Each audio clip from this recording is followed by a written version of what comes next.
Damai sejahtera Allah yang melampaui segala akal, itulah kiranya yang menyertai hati dan pikiran saudara di dalam nama Kristus Yesus Tuhan kita.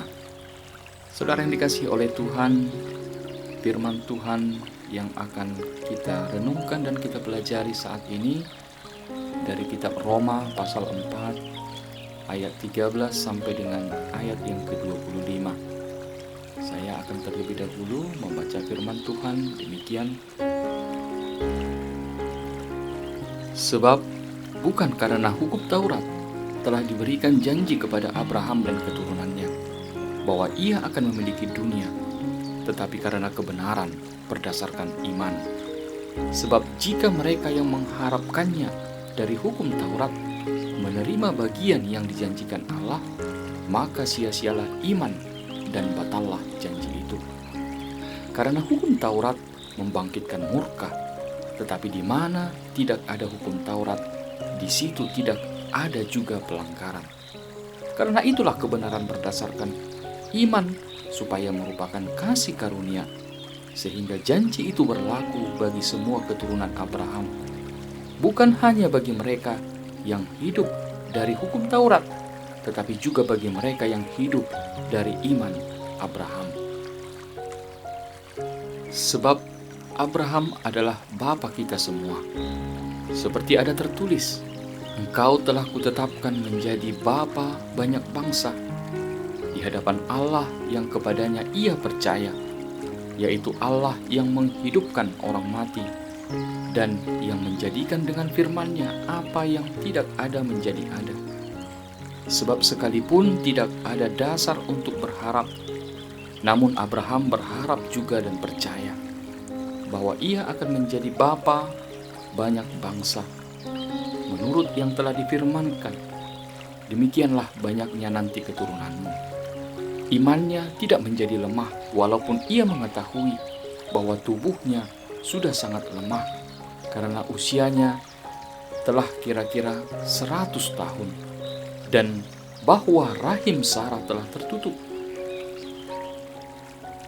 Tetapi terhadap janji Allah ia tidak bimbang karena ketidakpercayaan. Malah ia diperkuat dalam imannya dan ia memuliakan Allah dengan penuh keyakinan bahwa Allah berkuasa untuk melaksanakan apa yang telah ia janjikan. Karena itu, hal ini diperhitungkan kepadanya sebagai kebenaran.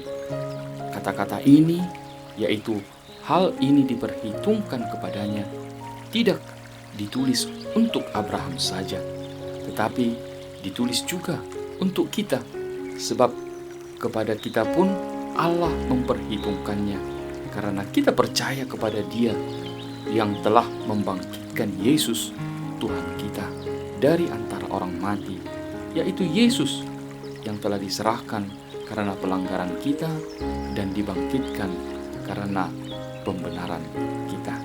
Demikian firman Tuhan. Saudara yang dikasihi oleh Tuhan, di sini Rasul Paulus menjelaskan pembenaran oleh iman itu dengan mencontohkan bagaimana Abraham dibenarkan Allah oleh karena imannya. Abraham dibenarkan bukan karena menaati hukum Taurat, tetapi karena imannya kepada Tuhan. Walaupun janji Tuhan kepada Abraham kelihatannya mustahil terjadi, namun Abraham mempercayai janji Tuhan. Sama seperti Abraham yang karena imannya kepada Tuhan diperhitungkan sebagai kebenaran, maka demikian juga dengan kita, dibenarkan karena mengimani janji Tuhan melalui Yesus Kristus. Bahwa kita dibenarkan oleh Tuhan bukan karena kesalehan dan bukan karena perbuatan kita, tetapi itu semuanya adalah karena iman kita kepada anugerah Tuhan melalui kematian dan kebangkitan Kristus. Sebagaimana Tuhan menyatakan anugerahnya kepada Abraham, maka demikian juga dengan kita menerima anugerah itu, bahwa kasih setia Tuhan adalah untuk selama-lamanya. Tidak hanya kepada Abraham, namun juga tetap ada selamanya bagi setiap orang yang beriman, Itulah sebabnya Abraham disebut menjadi bapa orang yang beriman. Kita mengimani Allah yang esa, Allah yang hidup, Allah yang selalu bekerja dalam hidup ini adalah Allah yang menciptakan langit dan bumi. Dia adalah Allah yang berfirman kepada Abraham, Ishak dan Yakub. Allah yang menuntun umatnya Israel. Allah yang telah menyatakan diri di dalam Yesus Kristus.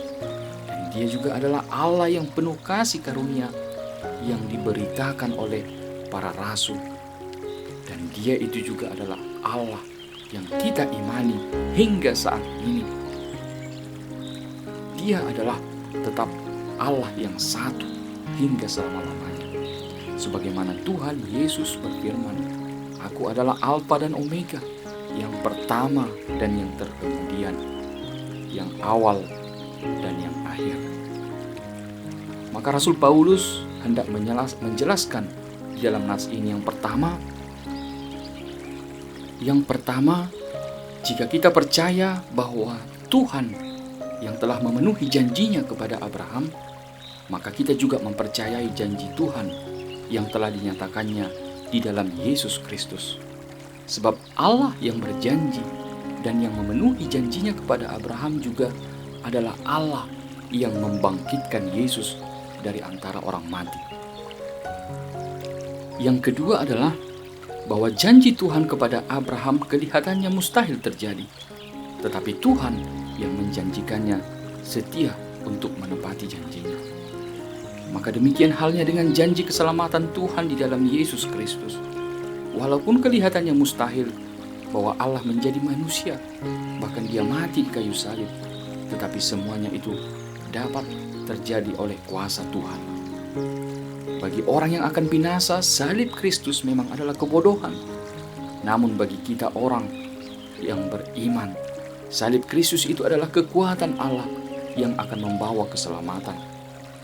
Dan yang ketiga adalah bahwa Abraham memperoleh apa yang Tuhan janjikan adalah hanya karena imannya kepada anugerah Tuhan.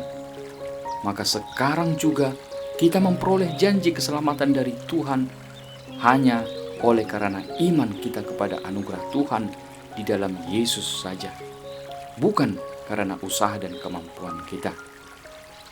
Maka renungan yang bisa kita terima dari kebenaran firman Tuhan saat ini, yang pertama, bahwa iman kepada Tuhan menuntun kita pada pengharapan yang hidup.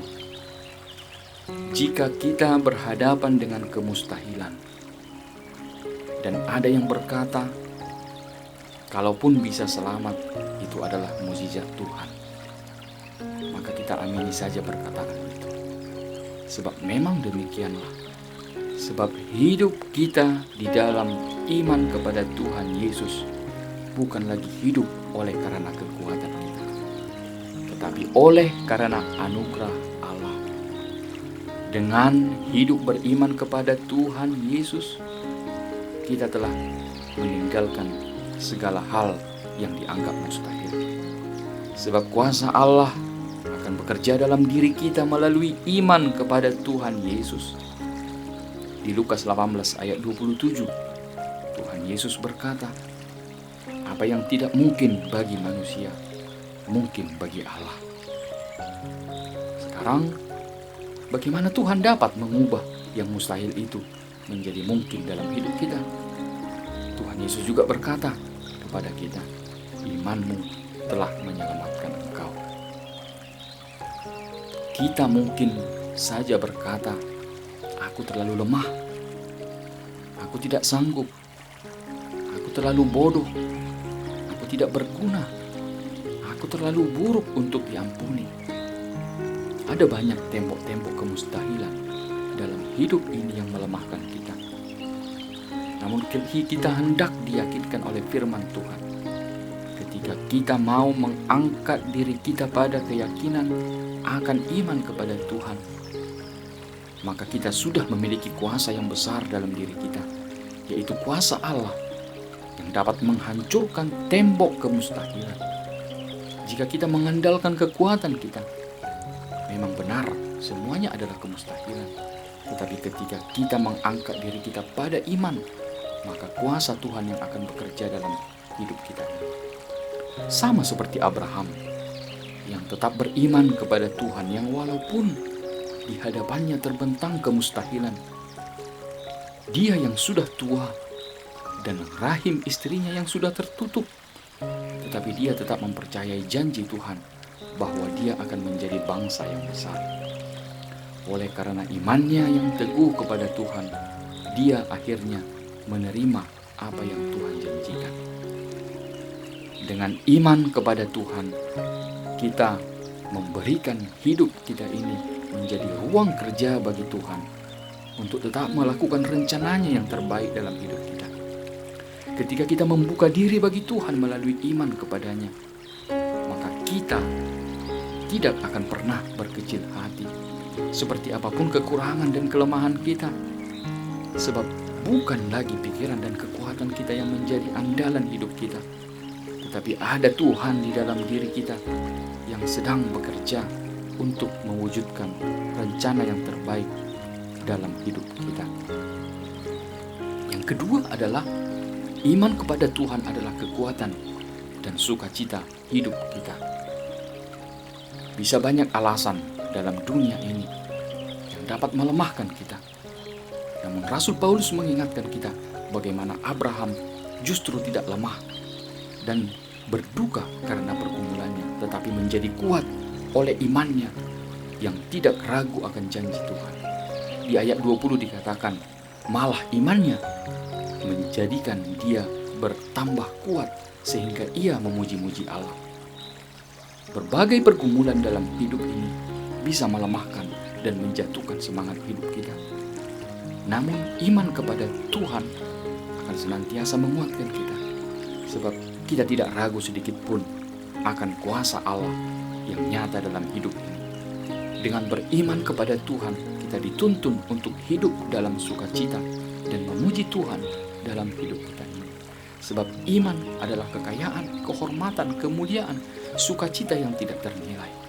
Kita akan semakin merasakan keistimewaan iman itu ketika kita mau semakin menghidupi iman kepada Tuhan dalam hidup kita. Demikian firman Tuhan buat kita pada saat ini. Tuhan Yesus memberkati.